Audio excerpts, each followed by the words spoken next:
신약성경 146쪽입니다.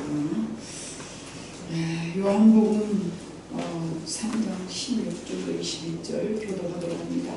하나님이 세상을 이처럼 사랑하사 독생자를 주셨으니 이는 그를 믿는 자마다 멸망하지 않고 영생을 얻게 하려 하심이라. 하나님이 그 아들을 세상에 보내신 것은 세상을 심판하려 하심이 아니요 그로 말미암아 세상의 구원을 받게 하려 하심이라. 그를 믿는 자는 심판을 받지 아니하는 것이요 믿지 아니하는 자는 하나님의 독생자의 이름을 믿지 아니함으로 벌써 심판을 받은 것이니라. 그 전에는 이것이니 곧 세상에 지정이 없으며 사람을 이전을 악을 행하는 자마다 빛을 미워하여 빛으로 오지 아니하나니 이는 그 행위가 드러날까 함이요 진리를 따르는 자는 빛으로 오나니 이는 그 행위가 하나님 안에서 행한 것임을 나타내려 함이라 하시니라. 아멘. 요즘 여러분 가을 되면은 코스모스가 들판에 흔히 쉽게 볼 수 있습니다. 좀 계절에 맞지 않게 여름에서부터 성질 급한 코스모스가 빨리 피기도 합니다만 그래도 코스모스 그러면 가을의 꽃으로 우리가 머릿속에 기억이 되어 있습니다. 여러분 코스모스라는 헬라어가 있어요. 코스모스라는 헬라어가 있는데 바로 세상이라는 뜻입니다. 헬라어로 코스모스 그러면 세상. 안 잊어버리겠죠? 헬라어 공부 단어 한 가지 오늘 쉽게 배웠습니다. 코스모스라는 이 헬라어 언어가 마태복음에는 마태복음 전장 28장에서 8번이 기록이 되어 있어요. 그러나 마가와 누가는 각 3회 3번씩밖에 코스모스라는 단어를 쓰지 않았어요. 바울 사도의 서신 총 16권에서 47회를 코스모스라는 단어를 썼어요. 그런데 오늘 본문 요한복음 사도 요한은요 무려 총 78회를 사용하였습니다. 코스모스, 세상. 하나님이 코스모스를 사랑하사 이런 뜻이 들리겠죠? 세상이라는 단어를 78회를 무려 사용했어요. 그 이유가 여러분 무엇일까요? 사도 요한의 신앙이나 그가 가지고 있는 세상에 대한 그런 관심, 지대한 관심을 가졌다라고 생각할 수가 있습니다. 요한은 왜 이처럼 세상에 관한 많은 관심을 가지고 있었을까요? 그것은 세상에 대한 하나님과 예수님의 자세와 태도 때문이라고 신학자들은 말하고 있습니다.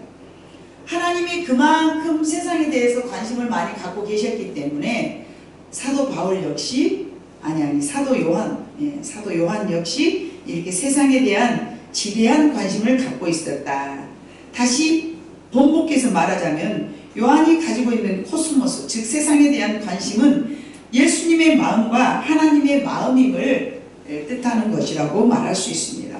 요한은 그래서 하나님이 세상을 이처럼 사랑하사 또한 요한의 저서 요한 1, 2, 3서를 보아도 하나님께서 세상을 사랑하심에 대한 사랑에 관한 짙은 말씀들이 많이 기록되어 있습니다. 세상을 이처럼 사랑하신다는데 과연 그러면 그 세상은 무엇을 보고서 세상이라고 할 수 있는가? 세상은 과연 어떤 것인가? 첫 번째 세상은 하나님께서 창조하신 우주 전체를 가리켜서 세상이라고 말합니다. 이 세상 사람들이 다 세상, 이놈의 세상이 썩었어. 이놈의 세상이 발세야. 이 비가 아주 그냥 이상하게 오잖아. 이거는 세상이 변해서 그래요. 이 세상이라는 단어 속에는 3가지 의미가 있는데 우주 전체를 세상이라고 말합니다. 그래서 하나님은 이 세상을 창조하셨다. 세상을 하나님의 말씀으로 창조하셨다. 그렇게 말하지 않습니까? 그래서 이 창조하신 세계로서 인간이 거주하고 있는 이 땅을 의미하는 것이고요. 두 번째는 세상은 모든 사람을 가리킵니다. 요한복음 12장 19절에 봐보면요. 세상의 정죄는 이것이니 어떻게 볼 수 없나요? 19절 그 정죄는 이것이니 곧 세상의 빛이 세상에 왔으며 사람들이 자기 행위가 악함으로 빛보다 어둠을 더 사랑하는 것이니라. 악을 행하는 자마다 빛을 미워하여 빛으로 오지 아니하느니 이는 그 행위가 드러날 것이. 우리가 읽었던 이 19절과 20절을 봐보면요, 세상의 빛으로 세상에 예수님께서 오셨다, 세상의 빛으로 오셨다, 이것은 모든 인류를 말하는 것이죠. 모든 인류, 세상이 악함으로 세상이 악함으로, 이거는 세상 사람들이 악하다는 얘기지, 세상이 악하다 해서 자연이 막 아주 그냥 어떻게 막 갑자기 막 칼을 내뿜어갖고 나무가 사람을 해하려고 막 불을 내뿜고 그러지는 않지 않습니까? 그래서 세상에 빛으로 오셨다 하신 말씀은 곧 모든 인류를 말하는 것이죠. 그 다음에 그 요한이 말하고 있는 마지막 세상은 단순한 피조된 세계로 하나님이 만들었던 자연이랄지 인간을 말한 것이 아닌 다른 뜻인데, 이 피조된 세계가 아니고 의인화된 표현이에요. 이거는 세상을 이처럼 사랑하사, 이거는 그 예수님께서 말씀하셨던 그 표현이 바로 죄로 인해서 빛을 싫어하고 라고 우리가 읽었던 내용 중에 19절 20절에 보면 정죄는 이것이니 곧 빛이 세상에 왔으되 사람들이 자기 행위가 악함으로 빛보다 어둠을 더 사랑하는, 이거는 어떤 인격, 즉 사람을 지칭해서 하시는 말씀이지 어떤 사물에 대한 얘기가 아니지 않습니까? 그러므로 사람이 예수님을 거부했다 그랬기 때문에 이거는 어떤 어둠, 즉 다른 세계, 하나님이 만든 세계가 아닌 다른 세계를 이야기하는 것이기 때문에 하나님과 원수된 관계를 맺고 있는 그런 인간들, 모든 사람이 아닌, 두 번째는 모든 사람이라고 말했다면, 세 번째는 하나님과 원수된 관계를 맺고 있는 그런 어떤, 그래서 조금 더 좀 깊이 있게 이야기한다면, 선하신 하나님의 목적에 따라서 인간을 창조하였으나 그 인간들은 죄로 지음을 받았기 때문에 죄를 지었어요. 죄를 지음으로 말미암아 하나님과 관계가 단절되어 버렸어요. 단절된 인간들을 하나님과 관계 회복을 위해서 우리는 노력해야 되는데, 그 단절된 인간들을 지칭하여서 죄인, 죄, 악하다 뭐 이렇게 구분을 하지 않습니까? 그렇기 때문에 하나님께서는 하나님을 사랑하는 백성들이 아닌, 하나님을 모르거나 하나님을 알지 못하거나 하나님을 알고는 있지만 하나님을 로마서에 있는 말씀처럼 영화롭게 하지 않은 그런 사람들을 말하여서 어떤 그런 코스모스, 그런 세상, 이렇게 이야기하고 있단 말입니다. 그래서 오히려 하나님을 찬양하지 아니하고 대적하는 무리들이 있는데, 하나님과 그것을 원수를 맺는다고 그러는데, 야고보서 4장 4절 봐보니까 세상엔 사랑한 자, 같이 읽어볼 거예요. 시작. 가늠한 여인들아, 세상과 벗된 것이 하나님과 원수됨을 알지 못하느냐. 그런즉 누구든지 세상과 벗이 되고자 하는 자는 스스로 하나님과 원수되는 것입니다. 즉 하나님과 원수되고 싶어하는 사람이 어디에 있겠어요? 그러나 하나님을 떠나서 세상을 너무 사랑하는 것은 저와 같이 세상과 벗이 되고자 한다, 세상을 너무 사랑한다, 이거는 스스로 하나님과 원수가 되는 것이라고 말씀하셨는데, 세상을 사랑하는 모든 인간은 그러므로 하나님과 원수되는 것이죠. 창세기 6장 3절에도 인간은 육체가 되매니 여호와께서 이르시되 나의 영이 영원히 사람과 함께하지 아니하리니 이는 그들이 육신이 됨이라. 그러나 그들의 날은 120년이 되리라 하십니다. 인간의 수완을 그래서 120년으로 하나님 정하셨어요. 인간의 수완이 다 찬 사람들은 120년이라고 볼 수 있죠. 물론 기네스북에 보면은 120년이 넘은 그 사람도 있어요. 그래서 거기서 뭐 1, 2년 뭐 몇 년 더 130년 넘은 사람이 없다는 것이죠. 그래서 하나님께서는 죄 지은 인간을 저렇게 수완을 짧게 한 것은, 과거에는 뭐 960 몇 년 막 이렇게 무두셀라 막 이렇게 많이 살았잖아요. 많이 살면서 여러분, 사람이 죄인이 뭐만 더 하겠습니까? 죄만 더 짓는 거예요. 그래서 하나님께서 인간의 연한을 원래는 120년으로 세우지 않았어요. 그런데 120년으로 잘랐죠.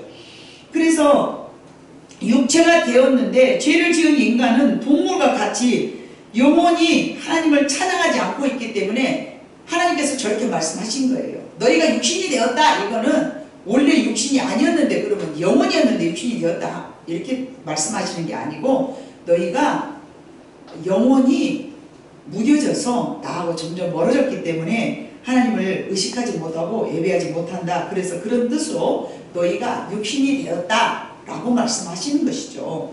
그러므로 하나님과 회복을 위하여서는 단순히 우리가 하나님 앞에 하나님을 다 알아 이런 정도가 아니고 나는 하나님을 떠났기 때문에 하나님을 모르기 때문에 하나님께 예배하지 않기 때문에 나는 죄인이야. 이걸 알게 하시는 것이 하나님의 목적이죠. 이걸 알게 하기 위해서 이 땅에 예수님을 하나님께서 보내셨어요. 그래서 예수님을 세상에 보내셨었는데 세상이 하나님을 거부한 것처럼 예수님을 또한 거부하였습니다. 요한복음 1장 9절로 11절에 봐보니까 같이 읽어보겠습니다. 참 빛 곧 세상에 와서 각 사람에게 비추는 빛이 있었나니 그가 세상에 계셨으며 세상은 그로 말미암아 지음바 되었으되 세상이 그를 알지 못하였고 자기 땅에 오매 자기 백성이 영접하지 아니하였으나. 예수님이 이 땅에 오셨어요. 여러분, 예수님이 이 땅에 오셨는데 단순히 하나님만 가르친 건 아니었죠. 하나님은 우주 만물을 창조하셨어. 너희를 사랑해. 나는 너를 위해서 십자가에 너희의 모든 죄를 대신 짊어질 거야. 이것만을 말씀하러 오신 게 아니죠. 예수님이 이 땅에 오셔서 당연히 하나님을 알리시는 것이 목적이었지만 그 외에 두 번째로 우리에게 보여주신 것은 예수님이 이 땅에서 행하신 모든 것은 우리를 사랑하심이었습니다. 그분은 우리를 사랑해 주시는 것들을 몸소 보여주신 것이죠. 강도를 만난 이웃 사랑하라 말씀하셨지만 친히 예수님께서는 십자가에서 못 박혀 죽으시면서 강도들이 처벌을 당한 그런 행악자들의 죽음을 주님이 우리 때문에 그렇게 처참하게 운명하신 것이죠. 얼마나 침을 뱉고 얼마나 욕을 하고 비방을 하고 그 비방하는 사람들 중에는 아마 물고기 2마리와 보리떡 5개를 가지고 5,000명의 도시락을 대신해서 나눠줄 때 구경했던 사람도 분명히 있었을 것이에요. 아니면은 한 걸음 더 나아가서 예수님이 기적을 나타내셨을 때에 만들어주셨던 그 음식을 같이 먹은 사람도 혹 있었을 수도 있어요. 그런데도 불구하고 예수님을 욕하고 저주하고 심지어는 사랑하는 제자들도 아니라고, 난 저 사람 알지 못한다고, 저 사람하고 나하고는 아무 상관없다고, 예수님을 흉악 죄인으로 몰고 갈 때에 내가 그 사람하고 알고 친하게 지냈다 가면 하시라도 나한테 불이익이 떨어질까봐. 여러분, 우리 그러잖아요. 내 주변에 있는 사람, 우리 교회 안에 있는 어떤 사람이 누가 예를 들어서 명준이가 대통령이 됐어. 느닷없이. 그러면 막 다 그럴 거예요. 뭐 별로 안 친한 막 아주 막, 예? 별로 안 친한, 명준이하고 제일 안 친한 사람이 누구예요? 그다음 없죠. 다 친하죠. 예? 별로 명준이하고 평상시 잘 이야기도 안 해. 우리 현주 성도 예를 들어서. 예? 그런데 명준이가 갑자기 대통령이 됐다고 해봐. 나 알아, 걔. 같은 교회 다녔어. 얼마나 친한데. 명준이한테 고문 떨어지면 뭐 얻어먹을까? 그게 우리 인간이에요. 반대로 이제, 반대로. 목사님이 흉악 강도야. 근데 무슨 증인을 세우려고 그래, 증인을. 그 사람이 어떤, 그래도 그렇게 나쁜 사람은 아니었다. 그래도 조금 좋은 짓을 했어. 증인을 세우려고 그래. 근데 내가 흉악 강도야. 나 그 사람 몰라요. 나 교회 조금 다녔어요. 일주일에 한 번씩만 푸듯이 다녔다니까요. 뭘 친해요. 제가 그 사람하고 안 친해요. 우리는 그러지 않습니까? 인간이요. 얼마나 이기적이고 계산적입니까?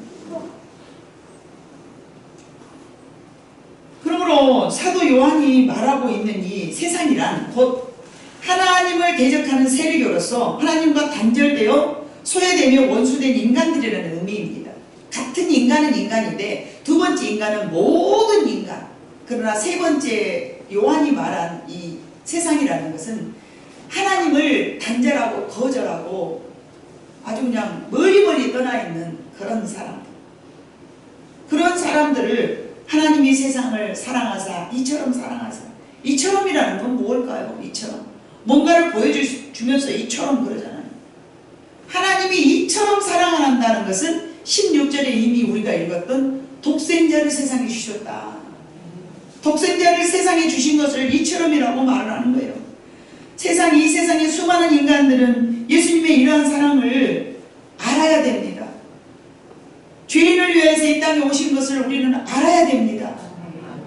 의인을 위하여서 혹 의를 나타내는 사람이 있다 할지라도 죄인 때문에 의를 나타내는 사람은 없다라고 예수님께서 말씀하신 적이 있습니다.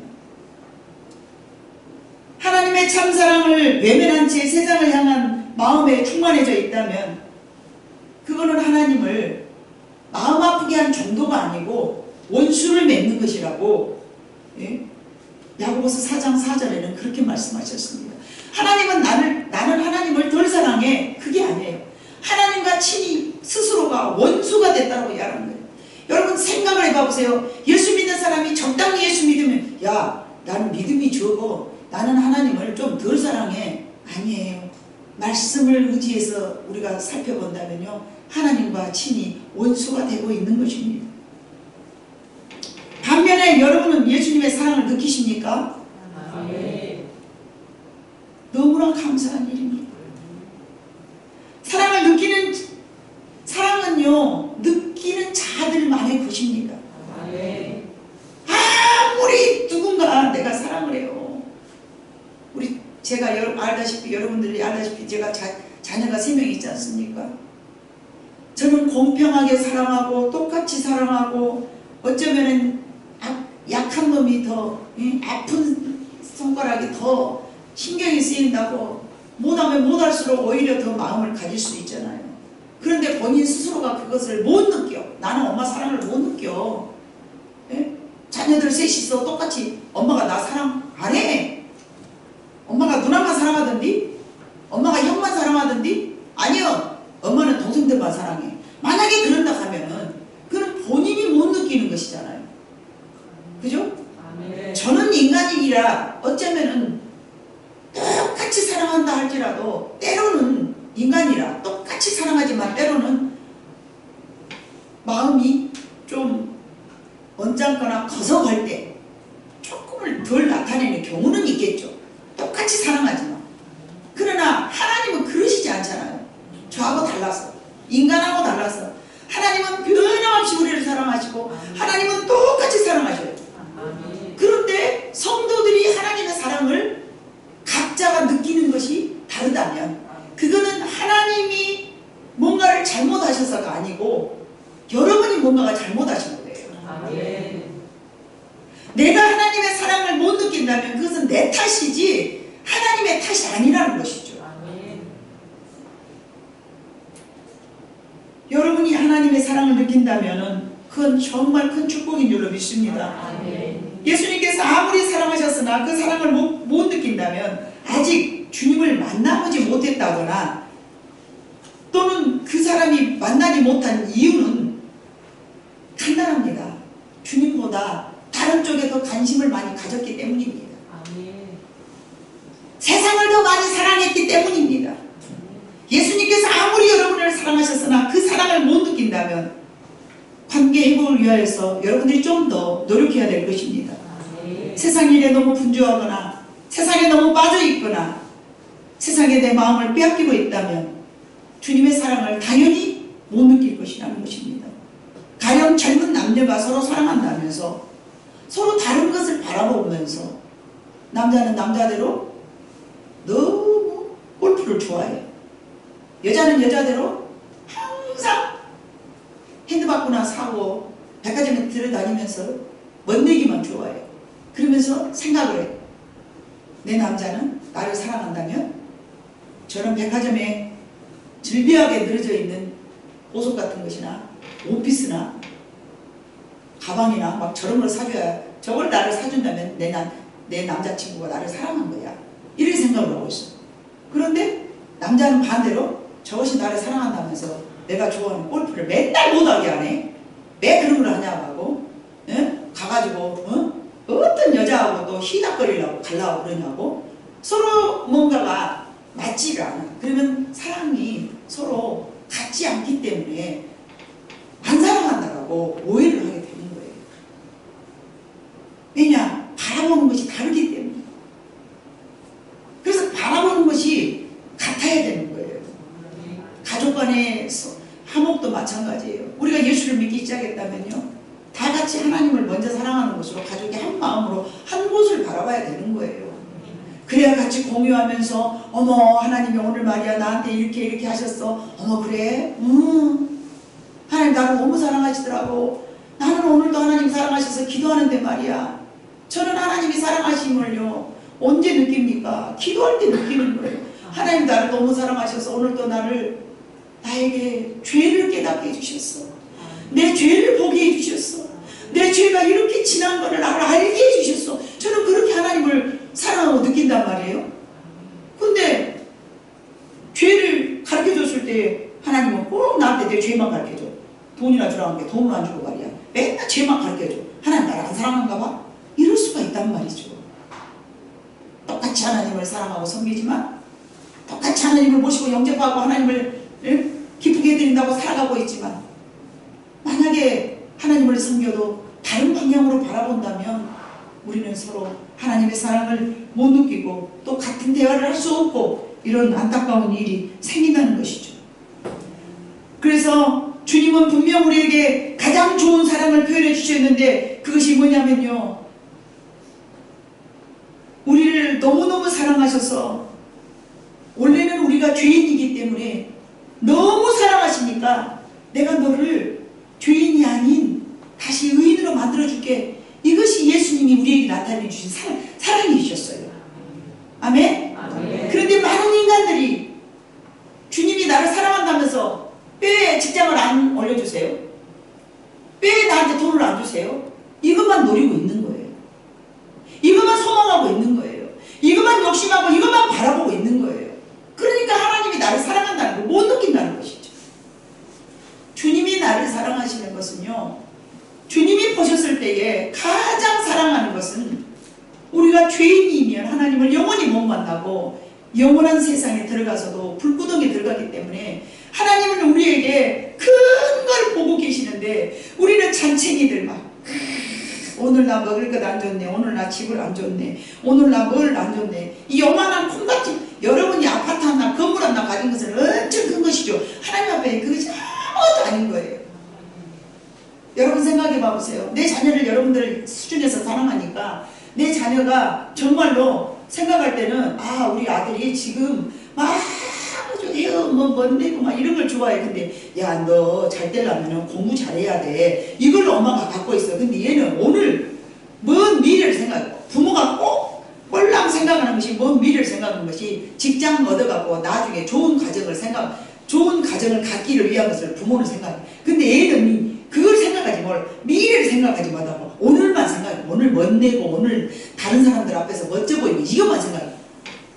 하나님도 여러분은 꼴랑 내 가정, 내 자녀들 좋은 직장 만나고 좋은 자녀 만나고 자매 만나고 아들 만나서 좋은 가정 일으키고 이 땅에서 행복하면 요거 꼴랑 여러분 생각하잖아요. 주님이랑 하나님은요, 우리가 생각할 수 없는 더 미래를 멀리 바라보시니까 영원한 곳에서 영원히 하나님과 사는 거, 이거를 목적하고 계시는 거예요. 아멘. 여러분, 우리 인간은 그러지 않잖아요. 그게 더 중요한데 뭐 하나님이 다 사랑하셨어요. 하나님이 사랑하신다면서 왜 나한테 이거 안 주세요? 하나님 뭐라고 하시겠어요? 그게 아니야. 너 이 세상에 꼴랑 살아봐야 120년 살아.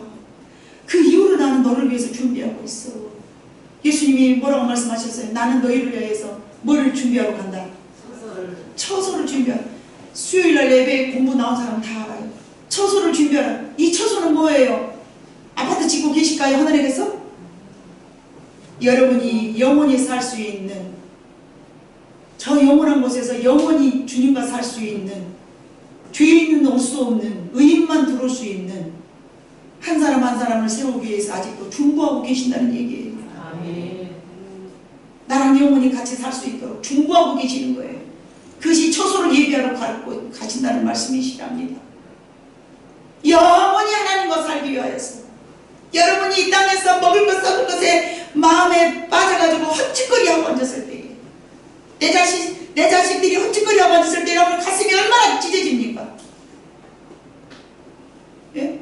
내 자식들이 헛된 일에 몰두하고 있을 때 여러분의 마음이 얼마나 안타깝냐 말이에요. 정작 그 모습이 여러분의 모습이라는 사실을 하나님은 자식을 통해서 계속 말씀하고 계십니다.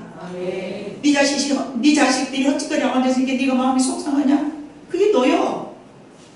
네가 지금 땅만 내려다보고 있잖아.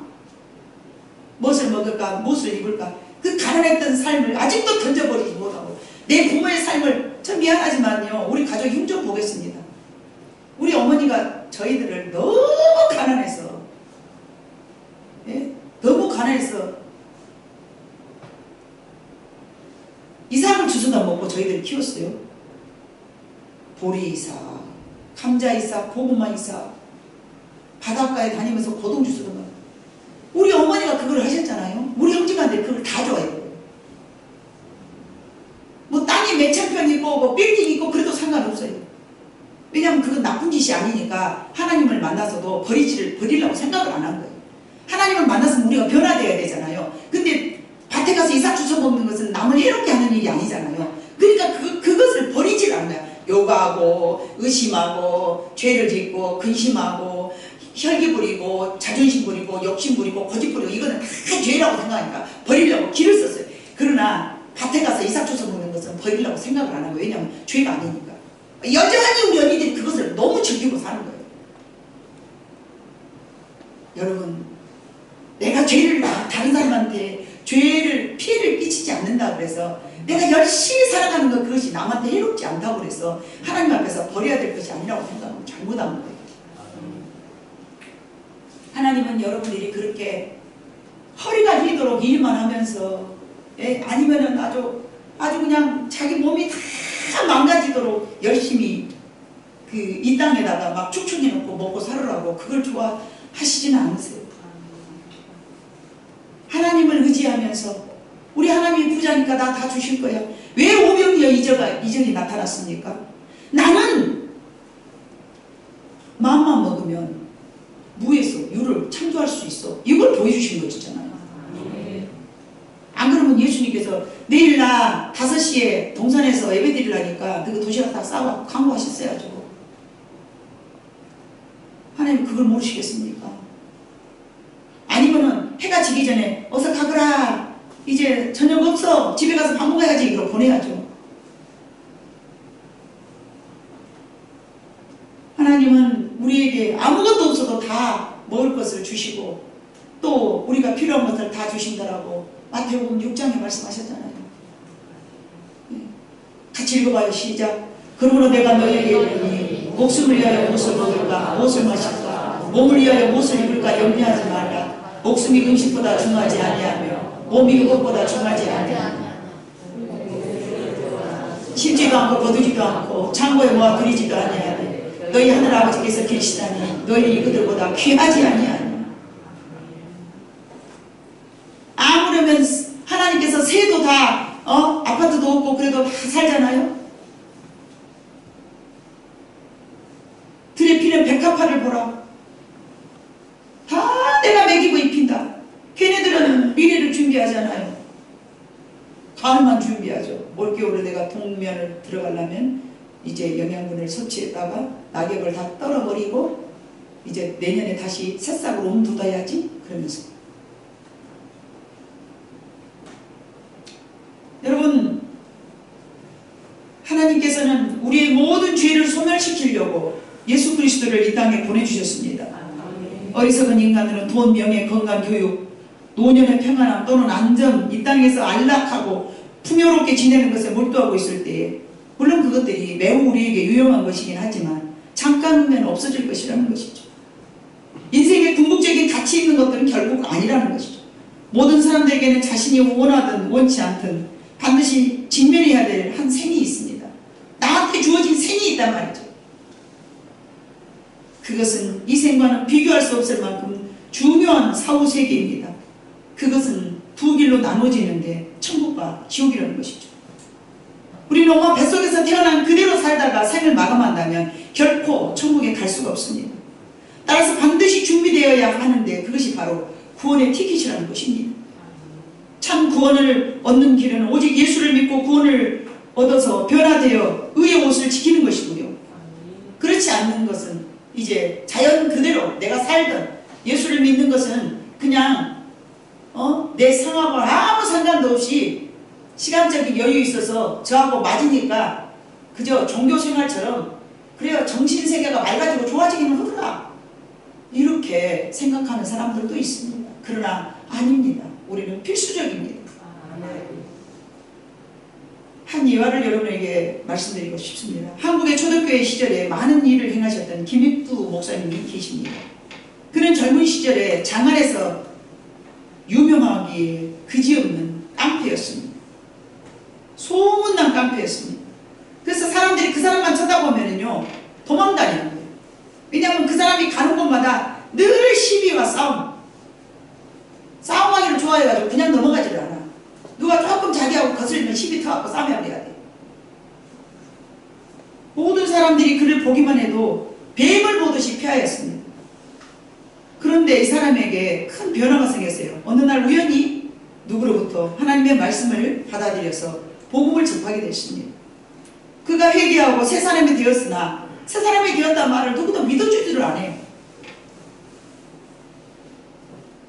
익두가 교회 다니는데 아이고 안 믿어주네. 안 믿어. 변했대. 뭘 변해 안 믿어주는 거예요. 그래서 이제 자기도 이제 다른 사람들이 자기를 너무 피하니까 전도를 하려고 해도 전도도 못하겠고 이제 너무 난감한 거예요. 그래서 생각을 했어요. 내가 이렇게 좀 변했다는 것을 이제 좀 많은 사람들한테 가르쳐야 되는데 어떻게 할까 하다가 자기가 죽었다고 구구절 자기가 스스로 낸 거예요. 멀쩡하게 살았는데 김익두는 죽었어. 그러고 그냥 그 장안에다 싹 구구를 낸 거예요. 그러니까 소문이 쫙 퍼졌어. 그래서 사람들이 너무 급해서 익두가 죽었대. 이거 오메 그 썩으로 잘 죽었겠네. 아주 그냥 그 새끼가 죽었으니 아주 동네가 좀 조용하겠네. 너무 좋아한 거예요. 그런데 죽었다는 사람이 갑자기 옆구리에다 검은 책 하나 딱 옆에다 메고 씩 다니는 거예요. 옛날에는 여러분 저렇게 막 성경책이 저렇게 교회가 이렇게 막 이렇게 준비되어 있고 그리고 빛이 되어 있고 그러지 않았어요. 자기 성경 하나 사면 예수 믿으면서 성경 하나 선물 받으면 엄청 좋아하는 거예요. 성경책이 비싸가지고. 성경책은 왜 이렇게 비싼지도 몰라요. 가죽으로 뒤집어 쌌다고 비싸는지 어쩐지 하나님 말씀이라 비싼지 옛날서부터 지금까지 무지하게 비싼 책이에요. 그 책. 옆구리에 떡하니 끼고 검은 거 하나 끼고 막 할부로 하고 다니는 거예요. 오메 죽었다는 사람이 저거 죽도 안 했구만. 그러고는 이제 사람들이 이제 의심이 생겨서 아니 진짜 죽었다고 그러면 왜 소문이 난 거야? 아니 이제 변화됐다고 이제 그것을 그렇게 말한 것이래. 그래? 그럼 저 새끼가 실제적으로 변했는가 우리 한번 시험을 해볼까? 그러자. 그럼 저 간격이 좀 큰 사람 몇 사람이 이제 해가 어둑어둑 하려고 할 때 벌금 대낮이라 못하겠고 시험을 해봐야 되겠다고 그 사람이 잘 다니는 꼴목에 탁 숨어 있었어. 더러운 꾸준히 아주 오막 담아갖고 일부러 막 뭐 아주 그냥 콩나물 대급박이며 뭐 아주 그냥 시큼한 거 아주 탁 쥐서 넣어가지고 숨어갖고 담는 무게가 숨어갖고 있다가 앵기면 죽어볼게 문 딱 걸어 잠가놓고 지나가는 길에다가 이렇게 높이 서서 올라가서 온다 익도 온다 저 새끼 온다 한번 해보자 그래가지고 그 꾸준물을 갖다가 확 뒤집어 씌웠어요.